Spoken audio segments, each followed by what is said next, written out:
Assalamualaikum warahmatullahi wabarakatuh. Perkenalkan, nama saya Intan Esmiladi dengan NIM 210616149 dari Program Studi Pendidikan Bahasa dan Sastra Indonesia. Baiklah, pada mata kuliah keterampilan berbicara ini, saya ditugaskan untuk menulis serta membuat video yang diperankan oleh saya sendiri sebagai Ketua Panitia Seminar Nasional Virtual dengan bertemakan Mahasiswa Hebat Santun Berbahasa di Era Digital. Langsung saja pada videonya, cekidot. Assalamualaikum warahmatullahi wabarakatuh.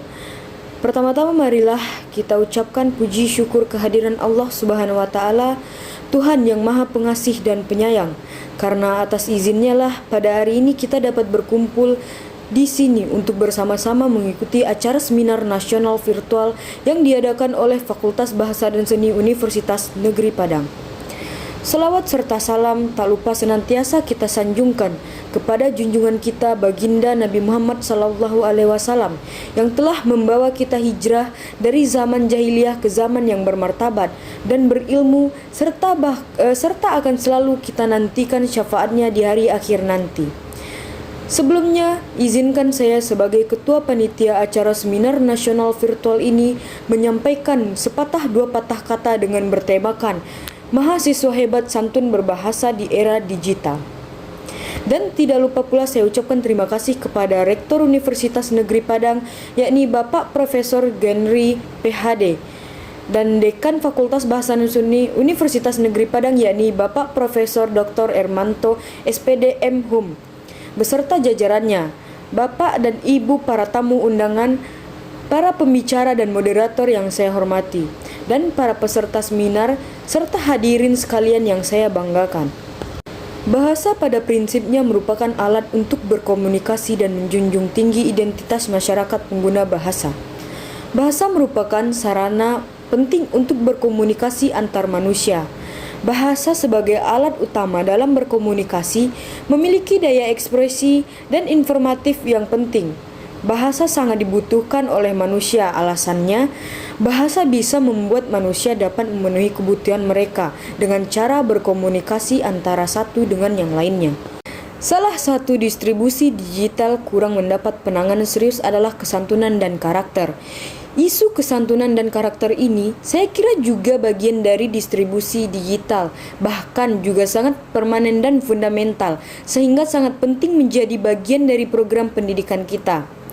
Sebagaimana yang kita ketahui, elemen into the course of element dari pendidikan adalah karakter. Jika kita merujuk pada kutipan yang menyatakan bahwa education without character is not education it hell, kalau elemen ini dari pendidikan itu distributif, kemudian kita menganggap bahwa seolah-olah itu tidak ada. Itu saya kira sebuah kesalahan besar.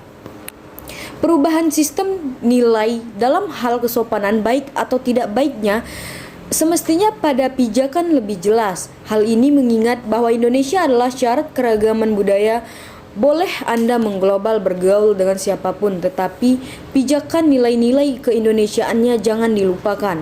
Jangan terbawa arus apalagi yang negatif. Salah satu hal yang mendorong diskusi ini adalah hasil survei yang dilakukan oleh Microsoft di Asia Pasifik yang secara ringkas mengatakan bahwa tingkat kesatuan digital atau digital civiling dari masyarakat Indonesia paling rendah se-Asia Tenggara. Hasil survei dari Microsoft salah satunya menunjukkan bahwa tingkat kesantunan kita dalam konteks digital itu kurang menggembirakan. Tentu saja ini sangat debatable karena di media massa dan media sosial itu cukup mengundang pro dan kontra terhadap hasil dari survei Microsoft. Tetapi kita dapat mengambil sebagai bahan masukan terutama untuk memperkuat pendidikan karakter dalam konteks kebijakan Kementerian Pendidikan.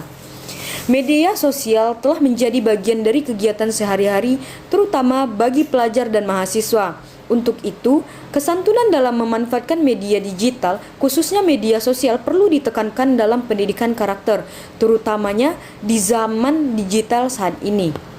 Ada 4 hal yang dianjurkan dalam pemanfaatan media digital. Hal inilah yang menjadi tantangan dari Microsoft. Di antaranya adalah penerapan untuk saling menghargai dan menghormati orang lain sebelum atau sesudah merespon, menghormati adanya perbedaan sebelum atau menjawab respon henti sejenak. Di Indonesia populer dengan istilah tabayun. serta bagaimana kita membela diri kita sendiri dan orang lain saat kita melihat ada seseorang atau pihak yang dilakukan secara tidak adil dan tidak benar. Remaja berusia 13 hingga 17 tahun memiliki tingkat kesantunan yang cenderung lebih tinggi dibandingkan segmen usia lainnya.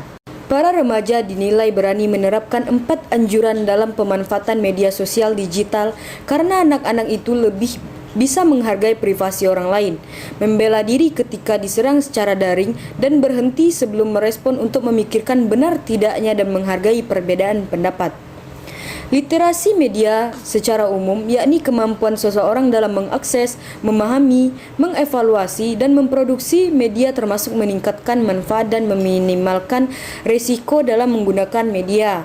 Mencermati perkembangan zaman, pentingnya kemampuan individu dalam mengevaluasi pesan dan konten yang terdapat atau tersebar di media massa, melindungi privasi dan identitas diri secara kecerdasan dalam mengunggah dan berkomentar.